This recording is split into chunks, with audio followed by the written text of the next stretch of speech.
status check, go, no go for LOI. Retro. We're go flight all the way. Green light. Fido. We're go flight. Guidance. We're go with no attitude. Control. Telcom. GNC. Ecom, are you go? Surgeon. We're go. O&P. AFD. FAO. Go. Green light. Network. Okay, Capcom, give me a green light, and we'll go for LOI.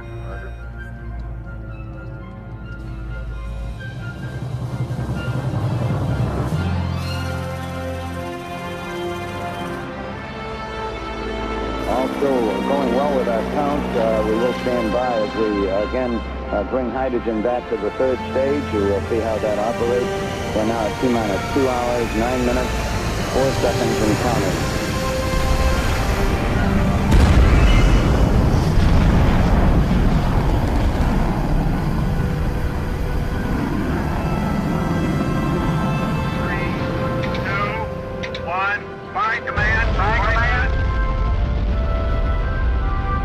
First attempt to fire a man-made moon into orbit.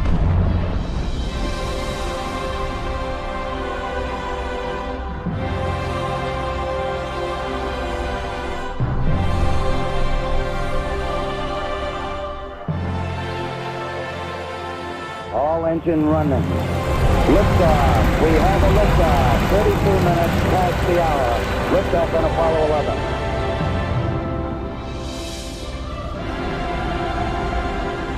It's one small step for man, one giant leap for mankind.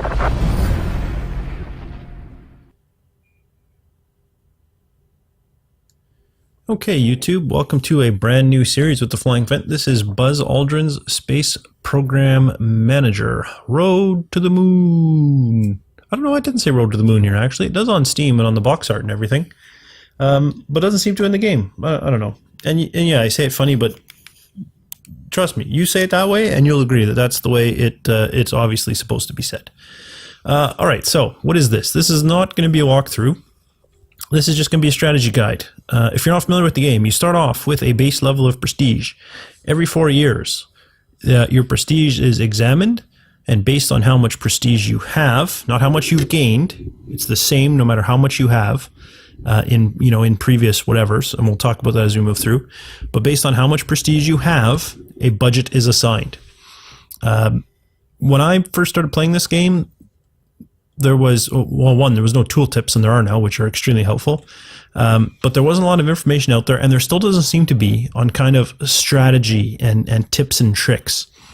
So I wanted to do a series that kind of covers that. Plus, I'm waiting for Dwarf Fortress to get some new updates and whatnot. So I got some time, and I also happen to absolutely just love this game. So let's go ahead. Let's do a bit of a strategy guide here. We'll do a single player. This is going to be for NASA only, for the USA campaign. And because it's going to be discussion, let's just go with normal. We'll let the game load up here. We'll skip all the fluff. All right, so we started with 250 prestige. At the end of 4 years, we need to have 1875 or higher, and that will give us a budget of $10,000. Now, it doesn't matter how much higher you go.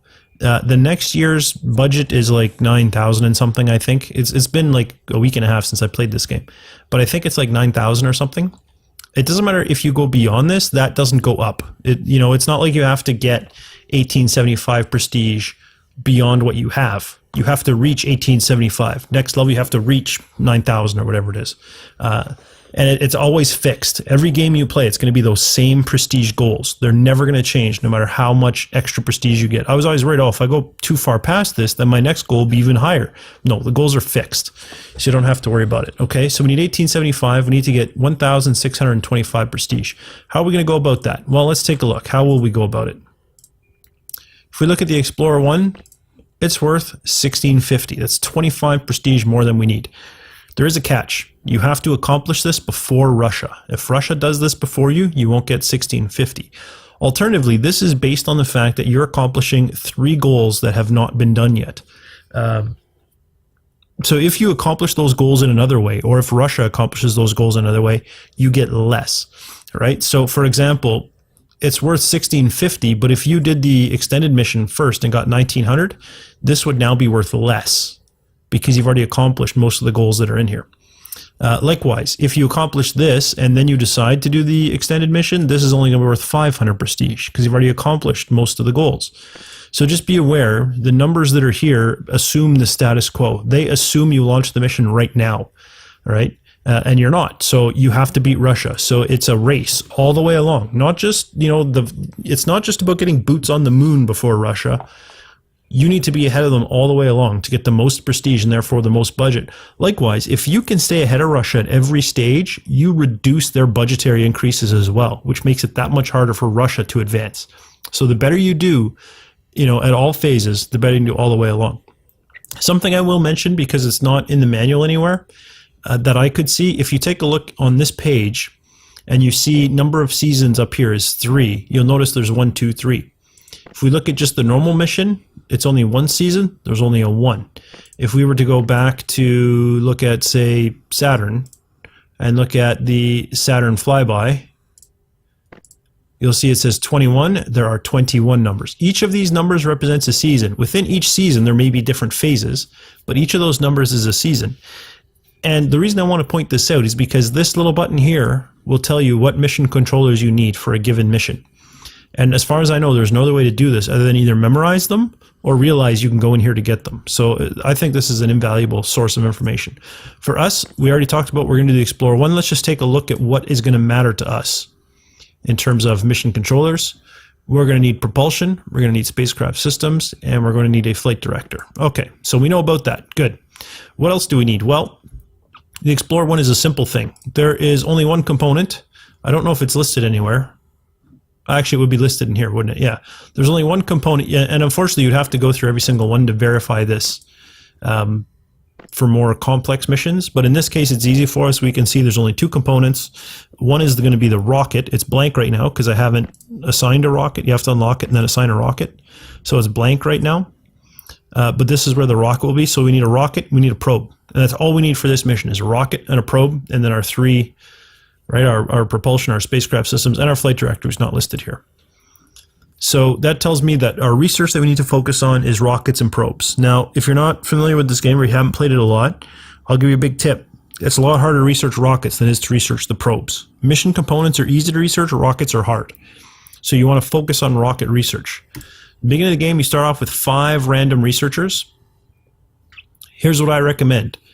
Get 2 of them doing space probes, 3 of them doing rockets. That way you can kind of take advantage.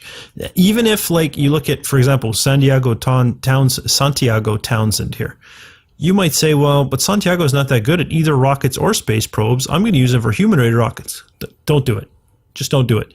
Make him either a rocket or a space probe, and out of your team of 5, do 3 rockets, 2 space probe. If you happen to have, like, really good, like if you have 2 rocket people who start off at 60% and they're both like 98% learning or 98 learning capacity, which I know 97 is the highest, but just humor me. You're not going to need you've got a lot of good rocket people. You can maybe fudge that a bit.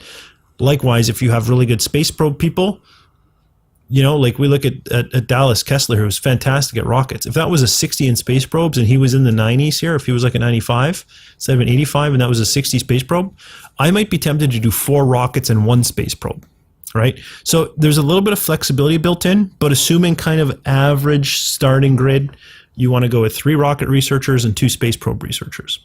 Other thing, recommendation here on this first turn, don't open that project and start researching, because it's going to cost you money to do that. If we were to go back in here for a second and take a peek at the actual program, you can see the program has a maintenance cost of 89.5. You're going to pay that every season. So what I'm going to do is save that for 3 seasons. That's almost $100 per season, right? We're going to save, almost $300. That's about $270, give or take, but we're going to save about $270 if we don't do it for 3 seasons. And it just so happens that 3 seasons is what it costs, is how long a single training session is. So what I'm going to do is I'm going to send people for training for 3 seasons. And then at the end of 3 seasons, then we can start researching. We can save that money.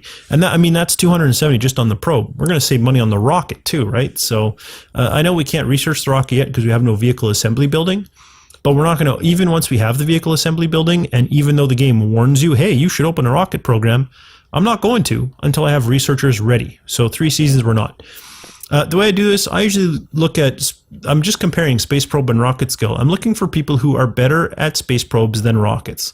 There's Santiago Townsend, who is, and there is Stephen Rock that is. So that's, for me, this is a no-brainer. I will send those two to do space probes. The other three are all going to do rockets.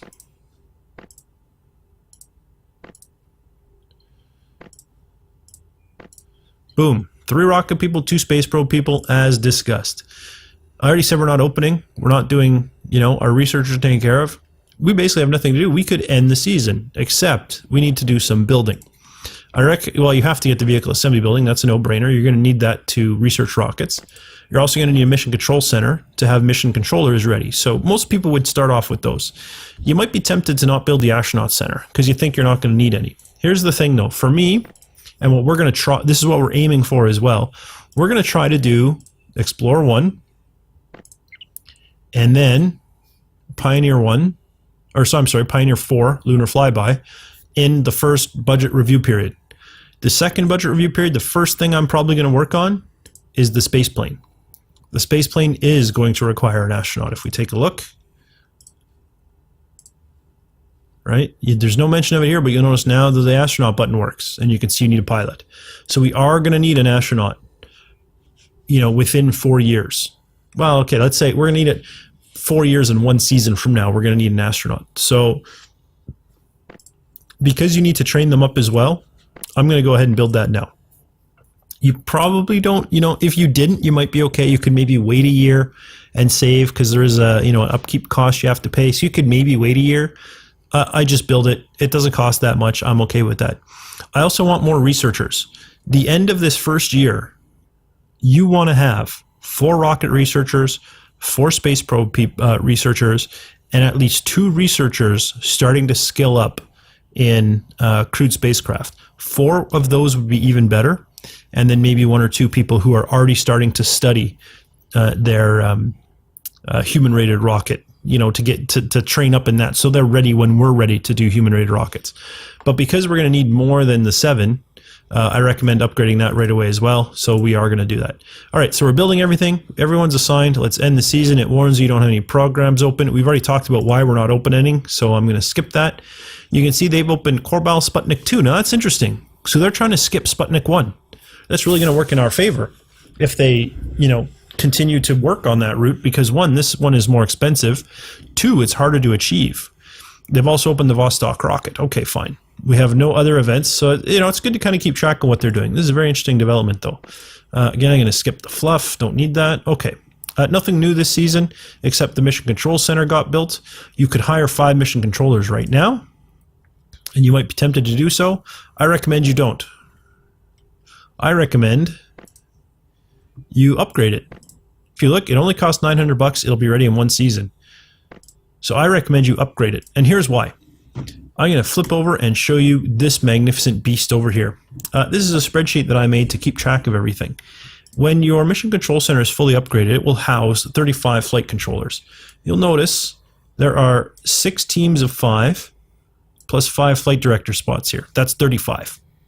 So this is kind of my grid to keep track of who's doing what. Now, you might think this is so anal and ridiculous. You totally don't need to do that.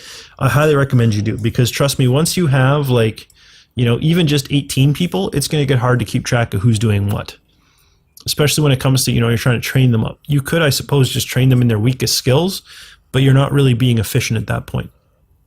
If you played this game a bunch, you might also realize no mission needs more than 1 propulsion guy. But many missions need, anywhere from 3 to 5 trajectory and GNC, anywhere from, 2 to 4 spacecraft systems, 2 or 3 crew and payloads. A few need more than 1 mission operations guy. A few need a couple of flight directors. So you might think, you don't need that many propulsion people. But the thing that you have to bear in mind, people can retire, people can quit, and not just from low morale, right? You might think, well, I'm not going to let my morale drop, so they're not going to quit. Well, there are in-game events, though, that might make them quit. The game might just suddenly say, oh, your best propulsion guy just quit. And now you need to train a new propulsion guy to fill a gap. I don't like doing that. What I can tell you, though, is that if you do what I've done, and you can see I have secondary roles assigned. So like, let's say the propulsion guy gets to 90%, which is the number that I use. The diminishing returns from training means that I don't usually worry about it. Once people hit 90%, I'm done training them. So we take this propulsion guy, and his secondary skill, let's say, is trajectory and GNC. And this spacecraft system, maybe his backup is propulsion or what have you, right? It doesn't matter. The point is, everybody here, this team, will also be a full team here, where everybody will have a 90% or higher in one role, and everybody will have a 90% or higher in another role, and both of those will be full teams, if that makes sense, right? I'm not going to do like a propulsion and trajectory in GNC, and then a crew and payloads and a trajectory in GNC. I'm going to make sure that these 5 can do equally well in a second task, but with no overlap initially. Now, once they have 2 primary skills, if there's still downtime, I might give them overlap, but I'm not necessarily going to keep track of that overlap. But even if there was no other overlap, you might say you're going to have way too many propulsion guys and not enough trajectory and GNC guys. What you have to remember is once this is completely filled in and everyone's trained up, I'm going to have 12 trajectory and GNC people, right? And you might say, oh, but you're going to have to, one of these trajectory and GNC guys might be one of your spacecraft systems, so you're going to have less over here, except that I'm still going to have 12 of these guys. So even if like 4 of these are used over there, that's still going to leave with 8 spacecraft system guys, right? Plus, these first 3 teams, usually not only do they get a primary and secondary skill up to 90%, but a third and in some cases a 4th skill up to 90%. And when it comes to 3rd and 4th roles, I really focus on these 3 skills: trajectory, GNC, spacecraft systems, and crew and payloads, because they're the ones that have the most overlap. So I really do have a good mix. And if you follow this same system that I did, you're going to have a good mix as well, and you're not going to have to worry about it, okay? So what I do is I hire in teams of 6. That way I get the flight director in there as well. The first 5 teams I hire as teams of 6. The last team I just hire as a team of 5, okay? But I highly recommend you hire in teams of 6, like I'm going to do. So because I want to hire in teams of 6 and I can only handle 5, getting this upgrade will let me get a full team of 6. So that's another good reason why I'm doing it. Not just because it's cheap and only takes a season, but also because I need the additional space as far as I'm concerned. So let's go ahead and end the season. Everything's done. News, no events. I know, like, you've built a building. I know I did. I'm only worried about the events, right? That's why I'm skipping all that news. Again, I got no idlers. And you might think, oh, well, you don't want to pay the upkeep. Let's end the season. Well, no, the buildings are built. Let's hire some people. So let's take a second and talk about the hiring. Astronauts, let's start there because that's simple. You have to pay to keep people on your staff. So if we were to come down here and look in 96, that's really high. Let's hire a 96 and a 95 and a 90 and a 93 and another 90. Look at that. There's 5 fantastic astronauts. Let's hire them and be happy. Here's the catch. You're going to be spending $212 per season to keep all these people hired. Are they all worth it? Well, if we look, Wayne Holmes, he's not that great. He is pretty young and he is cheap.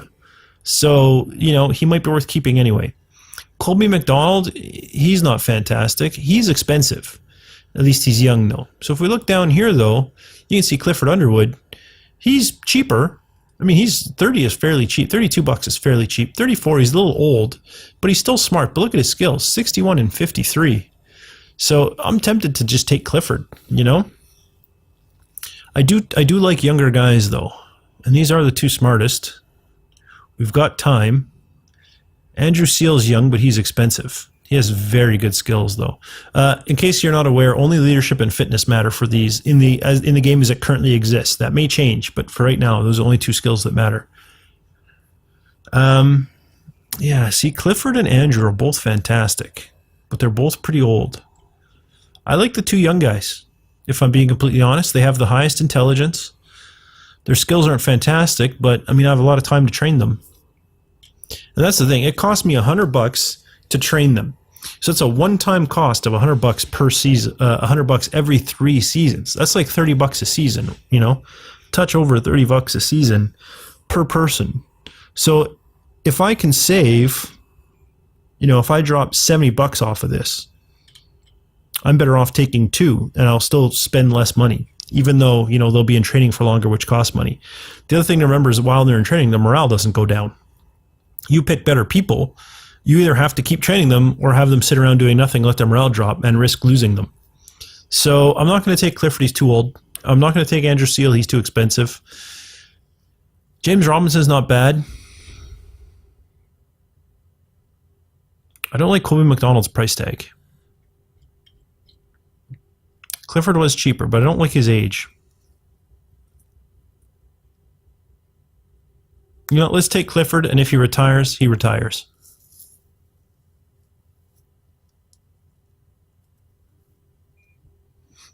Actually, is that worth it for $18 a season? I don't think it is. Let's take the smart one. I'm going to reverse on my decision again. I'm going to keep Colby. He's expensive, but he's young. He'll be around for a while. $76 isn't bad. It's much better than the $212 we were looking at, right? So this is good. I'm going to go with these two. And that's what I recommend. First year, get 2 astronauts. Don't go crazy. Don't get like 7 and fill it up completely, because you got to pay to keep these guys. The only reason we need them kind of quick, fast, and in a hurry is because we're going to have the manned spacecraft, the space plane mission coming up. That's the only reason we need astronauts at all this early. Now, it does take time to train them, so that's why we are getting them right away, but you don't need to go too crazy. So 2 is a good number to start. When you get, next year, maybe get another 2. I usually don't get any in 1956. I'll take a look. If there's a 22-year-old for $23 with a 97 learning capacity, I'll take them. But, if my options are more of these 34-year-old guys that cost $55, I'm not going to hire anybody next year. So I'm very picky with astronauts because I can afford to be, and I don't want to be spending money for nothing. So I'm just going to start with 2. I recommend you start with 2 first season. Let's hire them. They're going to start basic training. Let's hit the set center. We've already kind of talked about this. We want to get 4 rocket people, 4 space probe people, and at least 2 crewed spacecraft people. If there's extra good candidates, we're looking for 2 more crewed spacecraft and, maybe 2 more human-rated rocket just to get them trained up. So again, I'm looking at the intelligence thing. It's really the biggest factor for me. Oh, a lot of 80s. I don't like that. 89's fine. 89's good. 92's good. 89. I just grabbed kind of the 89 and up for now. There's 2 87s. Let's add them to the list, and then we'll take a look and see how we like things. So we're looking for, we already have 3 rocket people. We need 1 more. Who looks like they're good for rockets? Ugh, nobody. I suppose Cade Killian here is the best rocketeer we have, right? At 49. That's an 87 versus, so Cade Killian will be our rocketeer. So there's our rockets done. Cade's taken care of. Now we want space probes. So we need 2 space probe people. Who's good at space probes? Trevor kind of sucks at everything. I'm taking Trevor off the list. I'm that impatient. All right, so it's just these 4 we need to look at, right? Who's good space probes? Curtis is, although Curtis is amazing for crewed spacecraft. Quinn could do space probes. Here we go, Jason. Definitely Jason is going to do space probes. We know that for a fact. So there's 1 space probe. We need 1 more space probe. It can be either of these 2. Let's go with Quinn. Then Curtis Hawk can do crewed spacecraft. Tyson is the remnant. And you know what? Tyson sucks at everything too. Let's get him off that list as well. So not ideal. Not ideal at all. Jason Weinstein is very old. So is Cade Killian. I'm not a fan of the fact that they're almost 40 already either. We'd have the same problem with Tyson Hamby, right? I wonder if he's related to Jessica Hamby. He's just getting so old. I mean, he might be okay for human-rated rockets, but that's like a far-off thought. Okay, so we got 4 rockets, 4 space probe, and a crewed spacecraft guy.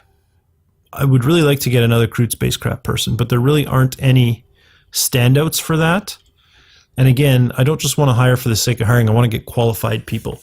If you could push it, like if Trevor here was a 47 in crewed spacecraft, I might take him because he's young. We got time. He's young. He's not that expensive. Let's take Trevor Peachy. We're going to use him as a crewed spacecraft guy. It's not ideal. It'd be better if he was smarter, but I really want to get 4 rocket, 4 space probe, and 2 crewed spacecraft starting as soon as possible. So let's hire this batch. Okay. Now we need mission controllers. So let's go ahead, and I'm just going to go with the 6 smartest again, and then double check and make sure that works. So let's go with 1, 2, 3, 4, 5, 6. They're almost always at the bottom. Okay, so Jesse is a little below 90, but look, he's a fantastic. Jesse's probably going to be being the flight director, to be honest. Bertofero, 2 skills over 50 at least, and he's in the 94. He does not have a lot of flexibility. That's okay. Ricky Pierre, not the sharpest tool in the shed, but he's at least 2 skills that are over 50, 1 that's 40. Parker Yoder, again, not the sharpest tool in the shed, but he's got 2 skills over 50. That's nice. Lois Shelley is super genius, so her skills are pretty relevant. She'll learn pretty quickly. Seth Brenner, again, below 90%, not ideal. Only 1 skill over 50, which isn't great. But he's got 2 here that are 45 and above. I can work with that. This is a group that I can work with. I'm happy with that. Really try to get 6 people, even if they're not ideal. Remember, the only ones that are critical to us right now for the Explorer 1 is a flight director, crew and payloads, and propulsion. We know that we've got Jesse Mize as a pretty decent flight director. We can see Alberto Ferro at the absolute worst is a 56 in propulsion. We've also got Parker Yoder at 58 in propulsion. So we do have good propulsion. For spacecraft systems, we've got a 57 here in Parker Yoder. He's really the only one with any skill in it, but that's fine. 57 is pretty good. We'll just make sure that he does spacecraft systems. This is a team that we can work with. You know, if literally, like, let's say Seth Brenner was like a 78 instead of an 88, you'd look at this list and be like, oh, there's really no one 85 or above. Just hire the 5 to start and, you know, really push it to get that 6th in the first quarter of 1956. But try your best to get 6 in this first hiring batch to start training them up. So we're going to hire those 6. We're going to move on. I'm not going to fill out the spreadsheet yet. I'm going to wait for the... till they're done their basic training, and you'll see why. That way I can use the filters and sorts a lot more effectively. Okay, we still have no idle researchers. That'll be next season. We have nothing else to do. Let's end the season. It warns you that you don't have a rocket program open. That's fine. Bad random event. We lost 23 prestige. Yikes. But then a good random event gained us 13, so really only lost 10. That's fine. Okay, we now have our initial team of 5 researchers available, so let's go ahead. I don't know why I clicked there. Let's go ahead and open our project now and get started. We're going to go with Earth orbiting satellites. Let's open the program. We can assign our 2 space probe researchers to start researching. We want to open a rocket program as well. And let's take a second to talk about rockets. When I first started, I thought, you know what? Let me just build the best rocket I can. Right? Why dilly-dally with the crummy ones? Well, 1, it costs more. 2, it's going to take a lot more to research the Atlas Agena than it would to research the Jupiter C. There's 2 obvious reasons. Here's some not so obvious ones. There are parts in the Jupiter C, and there are research methodologies that you refine when you're researching the Jupiter C that will be reused in subsequent rockets. So if you start with the Jupiter C, sure, you start at 3%, you have to research it up past, you know, let's say you aim for 80%, which I do. You need to get it up at least 77% reliability, 77% more reliability than it started with. But once you've done that, let's say you get this all the way up to 89.4, and then, and only then, do you open the the Juno 2 booster for research.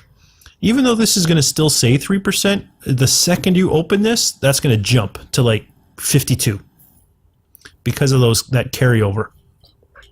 Once you've got the Jupiter 2 up to like 90%, and only then do you open the Thor Able. The Thor Able is going to be at like 75% reliability.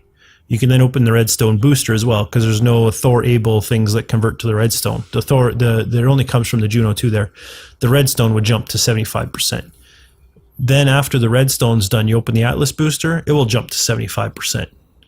Once the Atlas booster's at 90, you open the Atlas Agena, it'll jump to 75%. And pretty much everything is going to carry on starting at 75% as long as you do them in order. And that's a huge boon, especially when you start considering how hard it is to research the higher tier rockets like the Saturn V, for example. Starting it off at 75% versus 3% is massive. It's going to save you years of research, literally years of research. It is faster, in my experience, to do every single rocket in order, with only one exception. And that exception is the Titan. Is it the Titan? No, it's the two Saturns. These two Saturns, you'll notice, are identical in every single way, shape, or form. Their payloads are identical. Their costs are identical. Their researches are identical. I don't know why there's two of them. They're basically identical. And if you skip one, you aren't hindered at all with the Saturn V. You only have to do one of these two. And they're both human rated. Like, I don't know what the difference is. I usually just open the Saturn 1B because I like the black racing stripes better. It goes faster because it has racing stripes, right? But you can do either one of these, skip the other, and it doesn't seem to have any effect. Otherwise, I highly recommend you do them all in order. It will happen quicker. Besides, as we mentioned, this is a race. We want to launch our Explorer 1 before Russia can launch Sputnik 1, which means, yes, the Juno 2 can do that, and the lunar flyby, because it will do 6 kilograms translunar, and the lunar flyby needs 6 kilograms translunar, whereas the Jupiter C can't. So you might say, I'll just start with the Juno 2. But because it's a race, start with the Jupiter C, get that first one with, guarantee yourself that first level of prestige, and then go ahead and do the Juno 2. Honestly, the chance of you not being able to get both of these ready by the end of the first budgetary review to launch both the Explorer 1 and the Pioneer 4 lunar flyby is very slim. I don't think I've ever failed to since I realized and started kind of using this strategy system that I'm talking about. So yeah, I'm definitely going to start with the Jupiter C. I highly recommend you do as well. Let's go ahead and assign our 2 best rocket researchers. Now you might say, hang on a second, you have 3. I do. But I'm going to assign 2 and send the third one back for training. And this is a trend that we're going to see continue. There are going to be a few exceptions again, and we'll talk about them. But as a general rule, I'm always going to have 2 rocket researchers and 2 rocket researchers in training until I get to 90%. Once people are at 90%, they're just going to research. But up until they get to that point, I want them researching. It's going to be the same with space probes or human-rated, or not human-rated, I'm sorry, or crewed spacecraft or so on and so forth. I'm going to have 2 researching and 2 in training. The exception being when they get to 90%. There may be other exceptions, but we'll talk about them when they creep up. And trust me, they will creep up. So yeah, in any case, I'm going to end this episode here. We will do the mission controllers still have to be assigned. We got to fill in our spreadsheet, but we'll do that next episode when they graduate from training. We're also going to end the season, so next episode will be a brand new year. We'll be able to hire again. We'll do another round of hiring and discuss what our targets are there. Yeah, so we'll move on from there. If you enjoyed this video, though, or if you found it helpful, please leave a like. It really does help me out, and I really appreciate it. If you want to find out when the next episode comes out, you can subscribe to my channel. I also post that information on Twitter. And if you wanted to get a hold of me, you can do so via Twitter. You can do it via the comments, or you can do it through Google Plus as well. For now, though, thanks for watching, and I'll see you next time.